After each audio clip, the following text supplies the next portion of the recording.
Je vous souhaite à tous la bienvenue à l'église Momentum. Avant de reprendre vos places, vous savez, c'est la coutume chez nous. Prenez un instant, transformez-vous en comité d'accueil et prenez un instant, si vous n'avez pas salué encore les gens qui sont autour de vous, prenez un moment pour le faire. C'est tellement important, la fraternité, la convivialité. J'en profite également pour souhaiter la bienvenue à tous ceux qui sont avec nous actuellement sur les réseaux Facebook, YouTube, Top Chrétien, Enseigne-moi. Soyez les bienvenus. Si vous êtes sur YouTube, mettez le petit pouce bleu pour que la vidéo ensuite aille dans le fil d'actualité de plein de gens. On est tellement heureux d'être ensemble. Est-ce que tu as été heureux de louer Jésus avec ceux qui étaient à côté de toi ? C'est toujours une grâce et une bénédiction d'être ensemble. Et aujourd'hui, j'ai la joie de pouvoir apporter un message, de pouvoir poursuivre notre série d'enseignements sur la thématique qui s'appelle Fondation. C'est bon, ça. Il y en a quelques-uns qui suivent, qui m'encouragent. Nous sommes dans une thématique depuis le début de l'année et notre jeûne et prière était là-dessus. Et certainement que nous irons jusqu'à fin février également sur cette notion de la fondation. Et on a vu qu'une fondation n'est pas faite que d'une seule chose. Une fondation, comme une fondation physique, est faite avec du sable, du ciment, de l'eau, de la ferraille, du gravier, etc. Il y a plusieurs ingrédients. De la même manière, avoir une bonne fondation, c'est différents ingrédients. Et on a vu ensemble l'attention, l'obéissance à l'Éternel, l'intention. On a vu la crainte de l'Éternel. Et aujourd'hui, j'aimerais voir avec vous, je crois, un des ingrédients primordiaux. C'est-à-dire que si nous voulons, tout est primordial, mais celui-ci est la clé pour que notre vie puisse s'élever. Il y a cette notion vraiment tellement importante de l'humilité. L'humilité versus l'orgueil. Je crois que l'orgueil est littéralement une puissance qui nous tire vers le bas, alors que l'humilité est une vertu qui élève notre vie et qui élève notre âme. Et aujourd'hui, le titre de mon message dans cette thématique de fondation est « L'humilité, la clé de l'élévation ». Je crois vraiment que l'humilité est une clé pour que nos vies puissent passer dans une nouvelle dimension, pour que nos vies puissent s'élever. Je méditais là-dessus sur un texte de la parole de Dieu et j'essayais de me mettre à la place du personnage. Vous connaissez sans doute cette histoire du roi Saül qui va voir un jour voir l'émergence, l'élévation d'un jeune homme qui s'appelle David. Et David va combattre un géant qui s'appelle Goliath. Tout le monde connaît l'histoire de David et Goliath. Et puis ensuite, David va faire partie de l'armée de Saül et il va remporter de magnifiques victoires. Et un jour, alors que David rentre avec ses troupes, littéralement dans la ville, Saül entend des chants. Il y a tout un groupe de femmes qui sont en train de chanter et qui disent littéralement Saül a tué ses 1000, mais David a tué ses 10 000. Et là, elle chante avec beaucoup d'entrain, certainement de la joie, peut-être des yeux qui pétillent devant ce jeune homme, etc. Et il y a tout ça. Et la Bible nous dit que lorsque Saül va voir ça, son cœur va s'assombrir. Littéralement, il y a quelque chose qui va être très compliqué à gérer. Et là, j'étais en train de méditer là-dessus. Et j'ai essayé de me mettre un instant, essayons un instant, 2 minutes, pas trop longtemps, mais 2 minutes quand même. Essayons de nous mettre à la place de Saül. C'est compliqué quand même cette histoire. J'essaie de me mettre à sa place et je me dis, imagine un dimanche matin, alors que Mathieu Bléry ou Jérémy Poulet ou Mathieu Perrault a prêché, admettons, un dimanche matin, et que là, c'est la sortie de l'église, et que tout le monde est sur le parvis, puis moi, je suis juste au-dessus, il y a mon bureau, et là, je suis là dans mon bureau, puis d'un seul coup, j'entends toutes les femmes de l'église chanter sur le parvis, Patrice, c'était bien, hein, mais Mathieu Perrault, Mathieu Bléry, ou Jérémy, eux, c'est 100 fois mieux. Je ne sais pas comment mon petit ego de pasteur mâle le prendrait. Je pense que ça doit être compliqué quand même à dealer ces choses-là. On a tendance à jeter la pierre comme ça sur Saül, mais je pense que ça doit être compliqué. Ça demande quand même beaucoup d'humilité, je crois, pour accepter qu'on élève des gens à côté de vous alors que vous étiez censé être ce leader-là, vous comprenez ? Mais je pense que ça c'est vrai pour tout le monde. Imaginez un jour, t'es marié avec quelqu'un qui a déjà été marié, ok ? Et là, le gars te regarde, il dit « Chérie, t'es bien, mais la femme avec qui j'étais autrefois a été vraiment 100 fois mieux que toi. Hein. » Ça va être compliqué quand même. Hein. Ou le mari que j'avais avant toi, il était vraiment bien mieux que toi. Là, il assurait vraiment mieux que toi. Hein.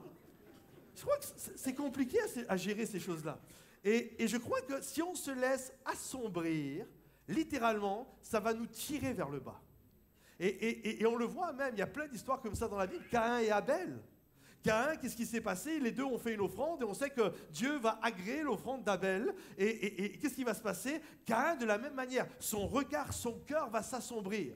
Et là, Dieu va le voir. Il va dire, tu sais, Caïn, le péché est tapis à ta porte. Mais si tu relèves ta tête, tu peux t'améliorer. En fait, il l'encourage. Ils lui disent, let's go, tu peux. Demain, ça peut être mieux qu'aujourd'hui. Aujourd'hui, tu as failli, mais demain, ça peut être beaucoup mieux. Mais la réalité, Caïn, d'ailleurs comme Saül, vont laisser l'orgueil envahir leur cœur, vont laisser les ténèbres imprégner totalement leur cœur, et on sait que la fin de leur histoire n'est pas très belle. Et je crois que l'orgueil est une puissance qui nous tire vers le bas, mais l'humilité est une clé qui élève notre âme pour ressembler de plus en plus à Jésus, et que tous ceux qui le croient disent Amen, applaudissent bien fort. Je le crois. La Bible dit ceci, que Dieu résiste aux orgueilleux, mais il fait grâce aux humbles. Dieu résiste aux orgueilleux, mais il fait grâce aux humbles. Je crois que dans la culture et dans la pensée du royaume de Dieu, plus tu t'abaisses, plus tu t'humilies, plus tu courbes les genoux devant Dieu, et plus Dieu te fait grâce, plus Dieu t'élève, plus Dieu te fait monter dans la grâce de Dieu. Je le crois vraiment. La Bible dit, les premiers seront les... et les derniers seront les premiers. C'est vrai dans toute la parole de Dieu. Et l'exemple parfait, ultime, magnifique, le plus beau des exemples, c'est Jésus. Philippiens chapitre 2, la Bible nous dit que Jésus n'a pas regardé. Alors qu'il était l'égal de Dieu, par humilité, il s'est abaissé jusqu'à nous. C'est pourquoi Dieu l'a élevé. Et qu'au nom de Jésus, tout genou fléchit. Comprenez-vous? L'humilité, c'est un principe spirituel. L'humilité est la clé de l'élévation. Jésus s'est humilié, Jésus s'est abaissé, c'est pourquoi Dieu l'a élevé.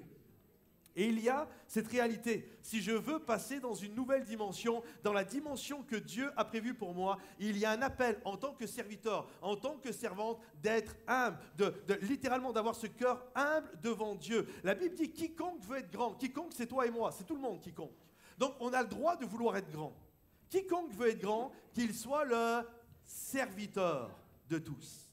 Il y a cette notion dans la parole de Dieu, si tu veux être grand, deviens un serviteur. Il y a cette notion dans la parole de Dieu, tu veux que ta vie s'élève, sois humble. Abaisse-toi dans la culture du royaume de Dieu. Plus tu es humble, plus tu vas t'abaisser et plus Dieu va t'élever. L'humilité est la clé de l'élévation. Premièrement, j'aimerais voir avec vous un premier point qui va être extrêmement rapide. Je ne vais pas y rester longtemps dessus, sur ce que n'est pas l'humilité. Parce qu'il y a toutes sortes de fausses conceptions également sur l'humilité. Par exemple, l'humilité n'est pas d'être invisible. Et des gens, on pense que quelqu'un de humble, c'est quelqu'un que tu ne vois pas. C'est quelqu'un de timide. C'est quelqu'un de silencieux. C'est quelqu'un même qui, littéralement, a un manque de confiance en lui. Et on le voit ça. Hein, et la réalité, ce n'est pas parce que tu es timide que tu es humble. Il y a des gens qui sont timides, j'en ai rencontré quelques-uns, et qui sont très orgueilleux. Hein, qui pensent qu'ils sont les meilleurs, mais ils n'osent pas l'exprimer. C'est tout. Comprenez-vous? Et ça n'a rien à voir. Et c'est pas parce que... Ça, c'est des personnalités. Et c'est pas parce que tu as une personnalité un peu plus exubérante que ça fait de toi un orgueilleux. D'ailleurs, j'ai vu, moi, des gens qui sont assez exubérants, mais qui sont les premiers à pleurer, à demander pardon, parce que dans leur exubérance, ils ont pu blesser des gens. Comprenez-vous? Donc, le fait d'être extraverti, introverti, etc., c'est pas une notion. C'est pas parce que tu es timide, c'est pas parce que tu es réservé que ça fait de toi quelqu'un de humble.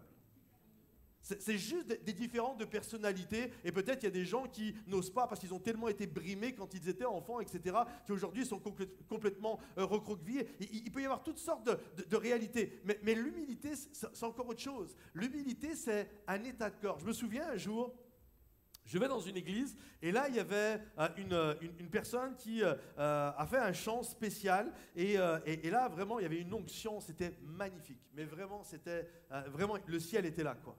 Et je me souviens, après la réunion, j'ai voulu aller la voir, alors j'ai voulu l'encourager. Et là, j'ai dit, ah, c'était génial, merci pour ton ministère, pour ton service, c'était tellement, on sentait la présence de Dieu, etc. Et puis cette personne, elle m'a regardé, elle m'a dit, oh, mais c'est pas moi qui jouais, c'est Jésus, c'est Jésus. Et là, je l'ai regardé, je dis, je ne savais pas que Jésus, il avait ta tête. Et la réalité, c'était la personne. Comprenez-vous?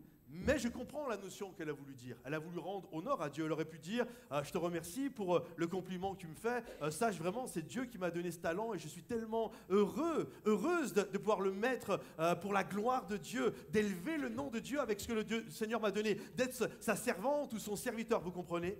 Mais des moments, il y a comme une fausse modestie qui est là et on pense que la fausse modestie, c'est ça l'humilité. Non, c'est juste de la fausse modestie.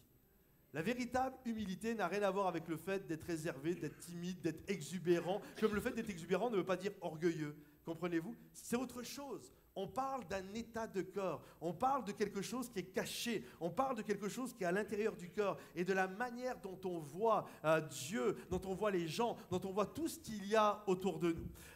Si je pouvais mettre une des définitions de l'humilité, j'ai trouvé ça, elle n'est pas de moi, mais ça dit ceci, être humble, c'est aimer la vérité plus que soi.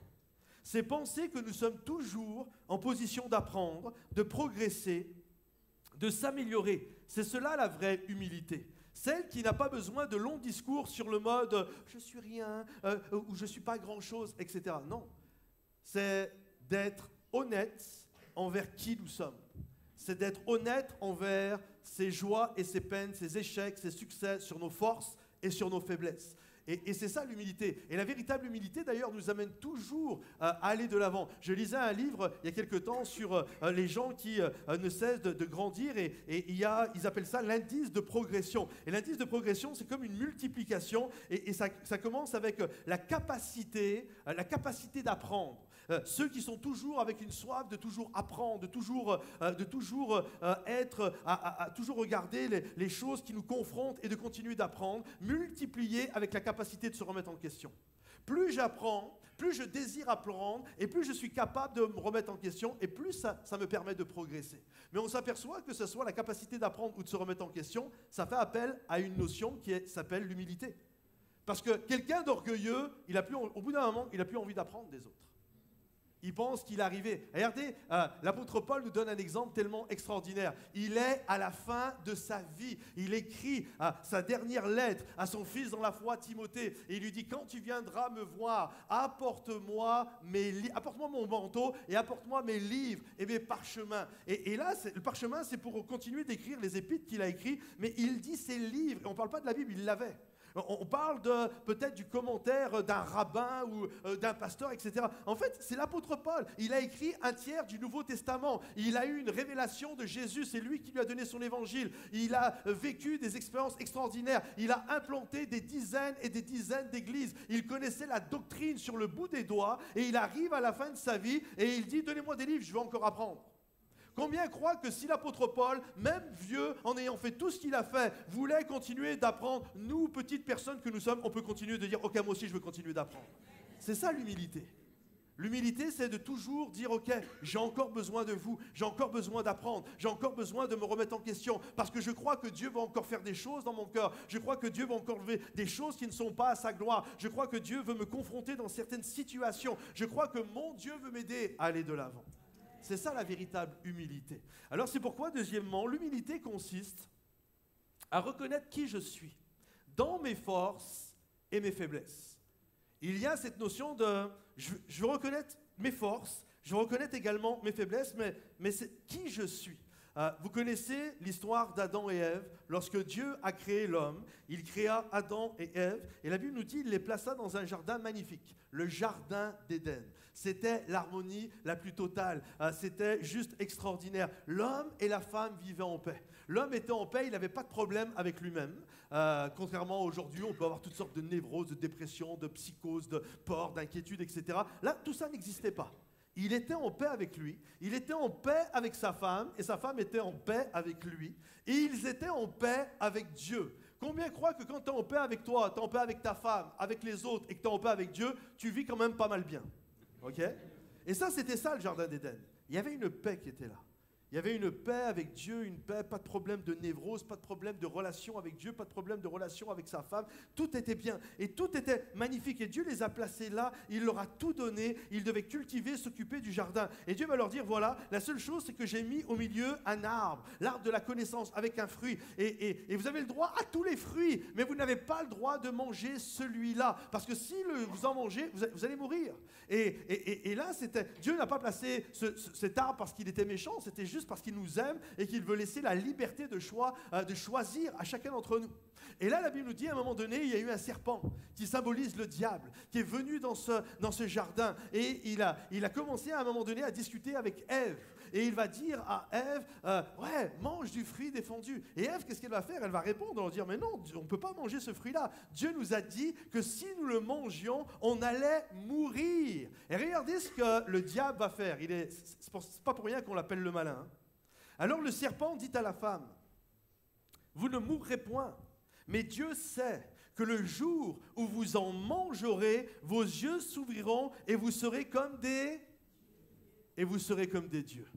Boum, l'hameçon est jeté. La subtilité du diable, c'est quoi? C'est d'avoir fait croire à Adam et Ève qu'ils pouvaient être autre chose que des hommes. C'est ça l'orgueil. L'orgueil, c'est de te faire croire que tu peux être autre chose que ce que Dieu a prévu que tu sois. C'est ça l'orgueil. Regardez la plupart des grands problèmes dans le monde, que ce soit des gourous, que ce soit des hommes complètement fous, mégalos, totalitaires, des Hitler, des Néron, des Staline, à travers l'histoire de ces gens qui pensaient des pharaons, qui pensaient qu'ils étaient Dieu. Ils pensaient qu'ils étaient Dieu sur terre, les gars, quand même. Et ça amène juste à une folie. Et ça, il y a cette notion, je peux être autre chose que ce que Dieu a prévu que je sois. Et alors que Dieu a prévu que Adam et Ève soient des hommes, le diable vient leur proposer autre chose. Tu peux être Dieu.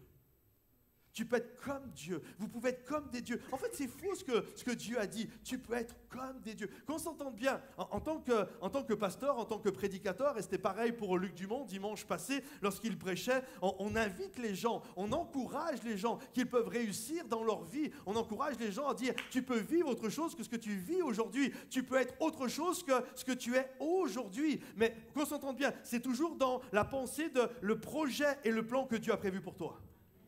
Mais pas en dehors de ça. Et c'est là où le diable vient avec sa subtilité. Tu peux être comme un Dieu. L'hameçon est jeté. Et là, d'un seul coup, l'orgueil.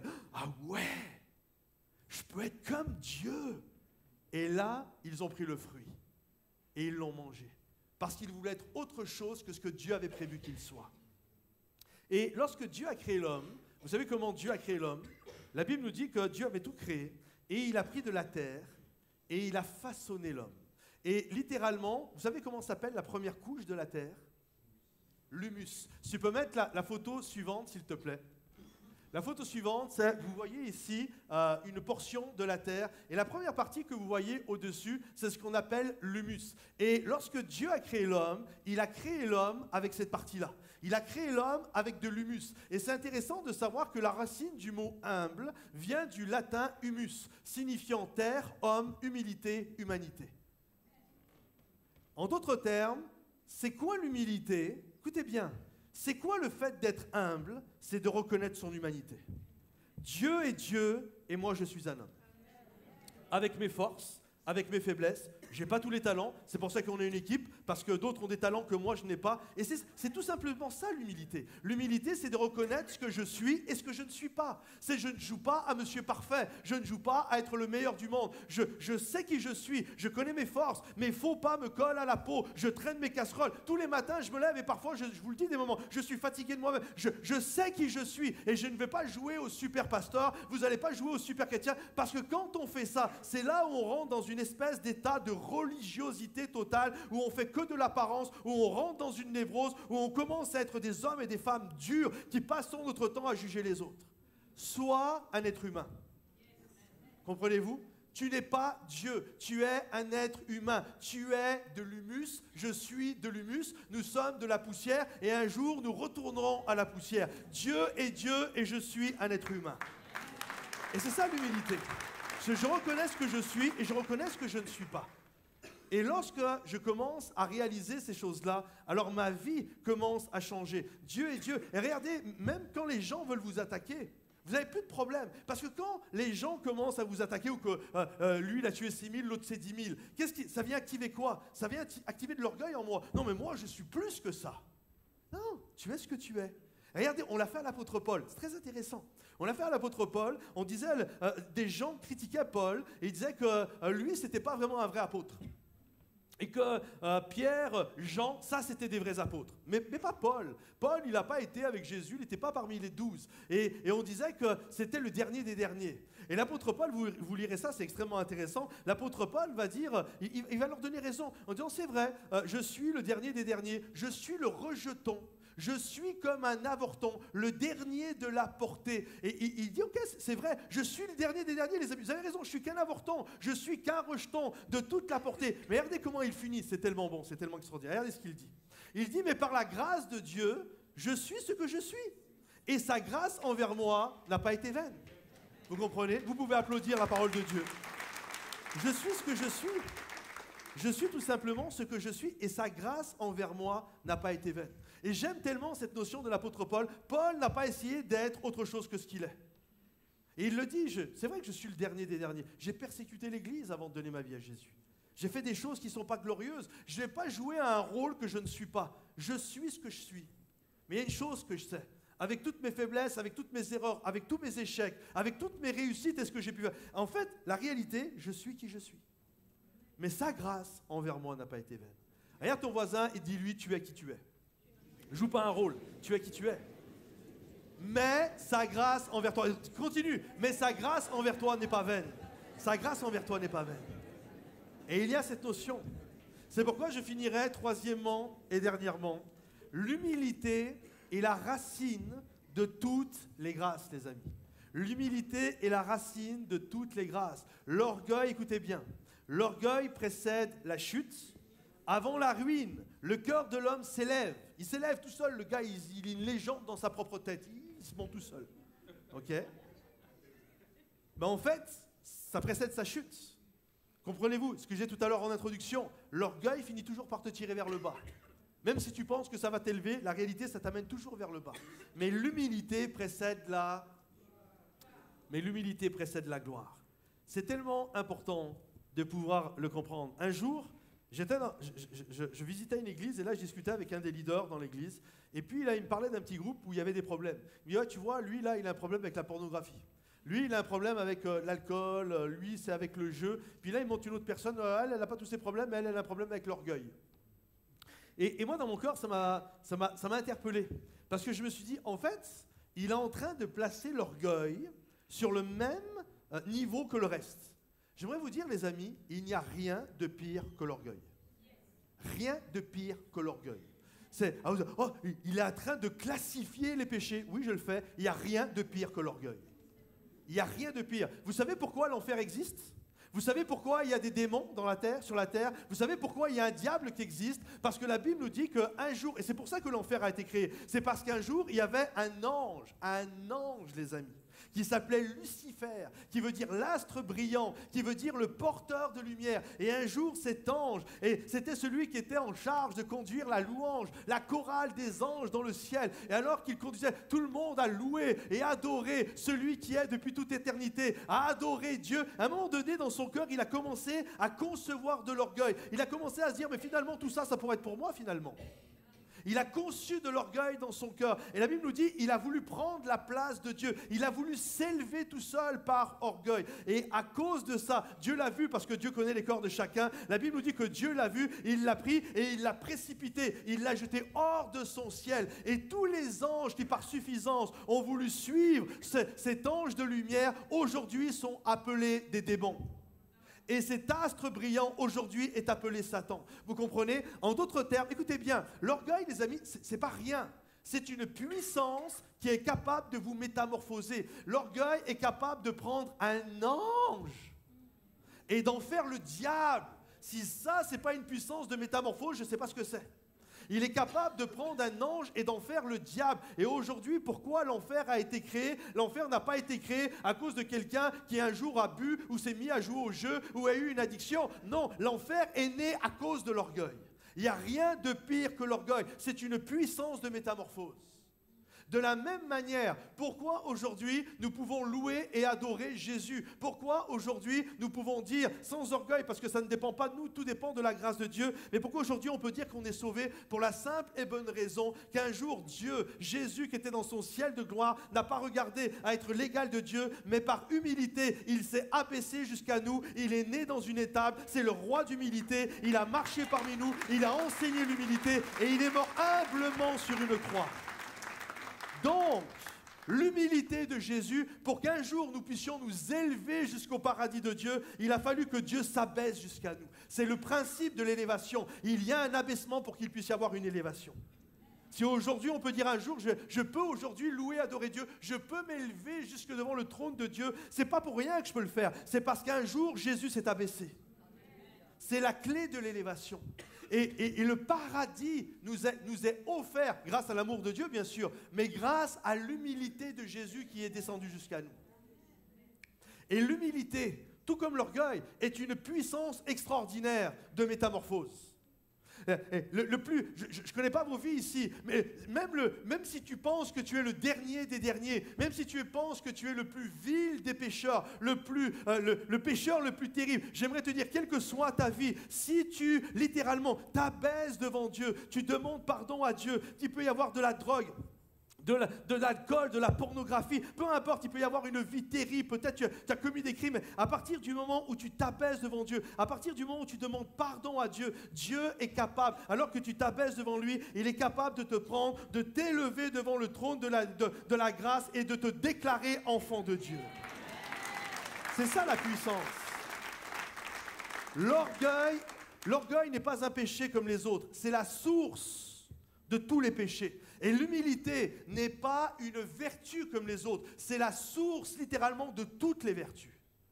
L'humilité est la clé pour qu'un jour, ton âme, pour que tu puisses aller. Et imaginez avec moi un instant, imaginez, je vais demander aux musiciens si vous pouvez revenir s'il vous plaît. Imaginez un instant, si nous étions tous guidés, là, ensemble, là, les amis, si nous étions tous guidés par l'humilité de Jésus.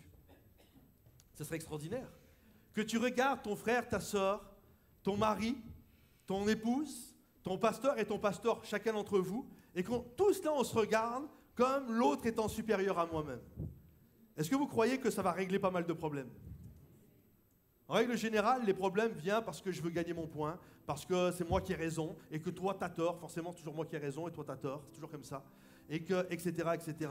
Parce que moi, je veux plus de pouvoir, parce que moi, je veux plus de ceci, parce que moi, je veux m'élever de plus, etc. Mais imaginez que tout ça disparaît et que nous étions motivés et guidés et animés par les sentiments d'humilité de Jésus. D'un seul coup, on voudrait la réussite de tout le monde. On voudrait la guérison de tout le monde. On voudrait le bonheur de tout le monde. Il n'y a rien de plus puissant. C'est une clé d'élévation. Je voudrais juste finir en vous racontant ce témoignage que j'ai vécu. Lorsque, après avoir fait mon école biblique au Canada, je suis revenu en France et j'ai travaillé pendant 2 ans comme pasteur de jeunesse et j'avais fondé un groupe qui s'appelait Nouvelle Génération. C'était entre Lyon et Saint-Étienne, une petite ville qui s'appelle Givors. Et j'étais pasteur de jeunesse là. Et vraiment, on a vu la grâce de Dieu se manifester assez rapidement. On était 7 et 6 mois après, on était 120. Il y avait plus de monde même à la réunion de jeunesse que le dimanche matin à l'église, pour vous donner une idée. Et là, ça venait, pourquoi il y avait plus de monde à la réunion de jeunesse qu'à l'église? Parce que la réunion de jeunesse faisait tellement de bruit, ça marchait tellement fort que les jeunes venaient de partout. Ça venait de partout à la réunion de jeunesse. Et là, c'était juste extraordinaire. Et forcément, ça pouvait faire un peu grasser des dents. C'est comment ça se fait que les jeunes vont dans ce groupe de jeunesse, qu'est-ce qui se passe, qu'est-ce qu'il a, ce gars-là, etc. Enfin, il y avait toutes sortes de choses. Et puis, un jour, je pars faire une mission, prêcher dans une petite ville où on m'avait invité en Bourgogne, qui s'appelle Beaune, une petite ville posée au milieu des vignes. Puis je vais là-bas, et je me souviens, lorsque je suis là-bas, j'ai eu un feeling. Je me suis dit, vraiment dans mon corps, j'ai senti, un jour je serai pasteur ici. J'ai eu d'ailleurs le même feeling quand je suis venu, que le pasteur Giraudel m'avait invité ici en 2005. Quand je suis venu ici en 2005, même si je suis arrivé 4-5 ans plus tard, mais je sais, j'ai su qu'un jour je serais pasteur sur Lormont. Et de la même manière, là on est en 2001 je crois, je sais que je serai pasteur à Beaune. Mais c'est dans mon corps, je dis rien, c'est juste un senti comme ça. Et puis moi, je suis avec toute la jeunesse, et puis là, je pense pas à ça. Moi, les jeunes, ça marche fort. On a monté un studio, on fait des CD, enfin, truc. Il y a tout un engouement, il y a plein de jeunes. C'est juste génial. Et puis, à un moment donné, on me dit, ben voilà, maintenant, il faut que tu partes. Et forcément, t'es dans ton cursus, faut que tu bouges. Et là, ça vient me chercher. Moi, je veux pas laisser, je vis un truc de fou, quoi. Et là, je surprends une conversation d'un pasteur qui dit à un autre pasteur, il dit, celui-là, on va l'envoyer en Bourgogne, au milieu des vignes, ça va le calmer. Et là, quand moi j'entends ça, il ne sait pas que je l'entends. Mais quand j'entends ça, là on parle d'un pasteur, hein, ne faites pas une généralité s'il vous plaît les amis, ok? Et lorsque j'entends ça, mon orgueil est piqué au vif. Là. Moi je suis dans mon tempérament, je suis jamais le gars qui cherche l'embrouille, jamais de ma vie, mais je suis le gars quand on me cherche, c'est comme plus fort que moi. Il faut que j'y aille, il faut que je réponde, etc. Et là j'entends ça, et après quand on me propose d'aller à Beaune, où je sais que c'est la volonté de Dieu, mon orgueil le refuse. C'est parce que pour moi, on m'envoie là-bas pour me calmer. Et non, tu ne vas pas me calmer. C'est ça dans ma tête, vous comprenez? Et là, je vis tout un dilemme. Il y a les jeunes avec qui je suis, puis je ne m'inquiète pas, je sais qu'il y a d'autres leaders de jeunesse, et puis voilà, Dieu, c'est son œuvre, et puis il va bénir, mais c'est comme, il y a un refus. Et là, on commence à me dire, ouais, ça serait bien, voilà, que tu ailles faire ce changement là-bas, etc. Et là, je vis tout un défi, vraiment, il y a de l'orgueil dans mon corps, moi, je veux rentrer dans la bagarre. Et je parle avec un ami, pasteur, et il me dit, est-ce que Dieu t'appelle à rester là? Et là, je me confesse devant vous ce matin, je suis là, et moi, je suis tellement pris dans mon orgueil que je dis oui. Je sais que Dieu m'appelle à Beaune. Mais moi, là, je suis en combat, là. Je suis plus en mode rationnel. Je dis, ouais, moi, je crois que Dieu m'appelle là, Dieu m'appelle pas à aller là-bas. Mais je sais qu'au fond de moi, je dis n'importe quoi. Je ne sais pas si ça vous est déjà arrivé, tu le sais, je le sais, c'est dans mon corps, je le sais. Et là, il me dit, faut que tu sois prêt à le dire à tous les pasteurs quand il y aura une pastorale, et que tu es prêt à assumer les conséquences. Si Dieu t'appelle à être là, il faut que tu obéisses à Dieu. Je dis, ok. Et là, je me souviens, je suis dans une réunion de prière et il y a une personne qui apporte un don, une prophétie, qui dit littéralement, et moi je suis à côté, j'hallucine quand j'entends ça. La personne dans la prophétie dit, voilà, les hommes veulent t'envoyer à un endroit et toi tu veux pas. Et tu veux pas parce que tu penses que les hommes t'envoient là-bas parce qu'ils veulent t'effacer, parce qu'ils te veulent du mal, etc. Et la prophétie dit, mais sache que je suis Dieu et qu'au-delà d'eux, c'est ma souveraineté et c'est ma volonté que ça se passe comme ça. Vous pensez que ça m'a suffi?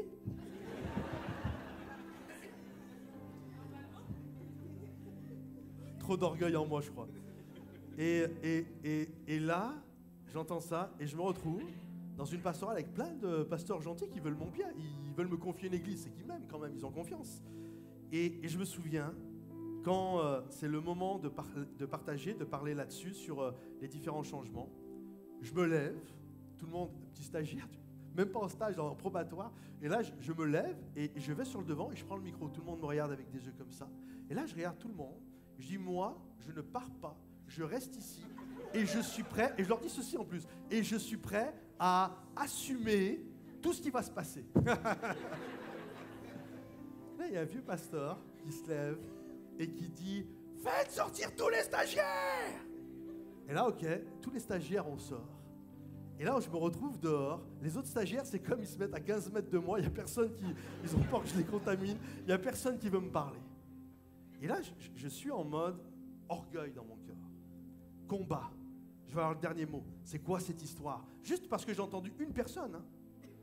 Et je me souviens... Au bout, je sais pas, et ça parle une demi-heure, 3/4 d'heure, je me souviens pas. Et là, on me demande de revenir, et il y a un petit groupe qui me prend, de pasteurs, ils sont 5-6. Et vraiment des bons pasteurs, avec un bon cœur, plein d'amour, plein de compassion. On n'est pas dans un mode de combat, là, on est dans un mode de papa, enfant, je suis à la fin de la vingtaine. Et là, on est en train de discuter. Et là, ils me disent, tu sais, si on te confie cette église, c'est parce qu'on a confiance en toi. C'est parce qu'on t'aime. On ne te confierait pas une église si on n'avait pas confiance en toi. Donc, en fait, c'est parce qu'on t'aime, c'est parce qu'on croit vraiment que c'est la volonté de Dieu pour ta vie. On croit vraiment que tu vas pouvoir grandir, que tu vas pouvoir manifester ton ministère, apprendre, etc., etc. Et je me souviens, c'était dit dans l'amour. Et moi, je me rappelle, je pleurais comme un enfant. Et là, ce moment-là, je dis, OK, et je leur ai demandé pardon. Et c'était moi qui avais le problème. Et on a vécu un moment divin. Et ensuite, je suis parti à Beaune. Et j'ai vécu 5 de mes plus belles années dans ma vie. Mes enfants ont grandi là-bas. C'est là où j'ai acheté ma première maison. L'église, c'était le bonheur total. Pas une histoire en 5 ans. Pas une obsèque en 5 ans. On faisait que des baptêmes et des présentations d'enfants et des mariages. C'était un truc de fou. C'était juste génial. Maintenant, comprenez ceci. C'est là-bas que j'ai été reconnu pasteur. C'est là-bas que j'ai appris à être pasteur. Et si aujourd'hui je suis là et je me tiens devant vous et que nous vivons ce que nous sommes en train de vivre, c'est parce qu'à un moment donné, j'ai capitulé. Vous comprenez? L'orgueil précède la chute. Si je m'étais entêté, je pense qu'aujourd'hui, je ne serais même plus dans le ministère. Comprenez-vous? Si j'avais eu devant moi des pasteurs orgueilleux, ils m'auraient éclaté puis ça aurait été terminé. Mais j'ai eu en face de moi des hommes qui étaient humbles, avec un bon cœur, qui ont su m'aimer et me conseiller malgré le fait que moi, j'étais en mode bagarre. Ils ont su voir au-delà de toutes ces choses-là. Et tout ça a permis que il y ait un cheminement et qui soit jusqu'à là aujourd'hui et que nous pouvons vivre ce que nous vivons. Il y a cette réalité, l'orgueil est une puissance qui te prend et qui te tire vers le bas. L'humilité est une puissance qui te prend. Ça ne veut pas dire que tu es le meilleur du monde, ça ne veut pas dire que tu es le... Vous comprenez? Mais ça te prend et ça t'amène. Ça élève ton âme dans ce que Dieu a prévu pour ta gloire. Et que tous ceux qui le croient disent Amen et applaudissent bien fort. Est-ce qu'on peut se lever tous à notre place là? Et juste, si on peut, un instant, toute l'équipe de louange va nous conduire dans un chant qui s'intitule « Je m'abandonne », mais juste là où tu es. Est-ce que tu peux commencer à lever tes mains? Là, si tu es, il y en a qui sont derrière leur écran, en famille ou tout seul, peu importe, mais là où vous êtes, dans ce lieu ou ailleurs, juste commence à élever ton âme, tes bras, tes mains, ton cœur devant le roi des rois. Et juste lui dire, je m'abandonne. Je ne veux pas être autre chose que ce que tu as prévu que je sois. Et ce n'est pas grave si je ne suis pas le meilleur de partout. Ce n'est pas grave, tu m'as donné des qualités, tu m'as donné des dons et je n'ai pas tous les dons et c'est correct. Et c'est ce qui permet l'interdépendance les uns avec les autres. Mais je suis qui je suis. Et sa grâce envers moi n'a pas été vaine. Alors juste là où tu es, commence à louer et adorer ton Dieu. Commence à lui dire, Seigneur, je t'aime. Seigneur, tu es mon Dieu et tu es mon roi et je te fais confiance. Ma vie, je l'abandonne entre tes mains. Ma vie est entre tes mains et je sais, Seigneur mon Dieu, je te donne tout, je te dois tout. Si aujourd'hui je suis sauvé, si aujourd'hui je peux te louer et t'adorer, c'est parce que tu m'as aimé le premier. C'est parce qu'un jour tu t'es abaissé. Si ce matin dans ce lieu, je peux élever mon âme devant le trône de la grâce, c'est tout simplement parce que tu as payé le prix et que tu t'es abaissé. Alors humblement, je me tiens devant toi. Humblement, Seigneur mon Dieu, je reconnais que tout n'est que grâce. Qu'est-ce que l'homme, qu'est-ce que vous avez reçu, qu'est-ce que nous avons reçu qui n'a pas été donné du Père des Lumières, en qui il n'y a aucune ombre de variation. Tout don parfait vient de lui. Seigneur mon Dieu, nous te louons et nous t'adorons. Et Seigneur mon Dieu, nous ne voulons pas être religieux, nous ne voulons pas nous faire passer pour ce que nous ne sommes pas. Nous sommes des hommes, nous reconnaissons notre humanité avec nos forces et nos faiblesses. Et nous te disons, c'est toi qui es le Père, c'est toi qui es le roi des rois. Et humblement on se tient devant toi. Merci pour qui tu es et merci pour ce que tu fais de nous. Alléluia. Est-ce qu'on peut tous chanter et déclarer avec foi, avec déclaration d'intention, je m'abandonne ce matin. Alléluia, Seigneur. Oh, me voici à genoux devant toi. J'abandonne tout. J'abandonne tout. Mon seul désir, alors que tu m'as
te connaître.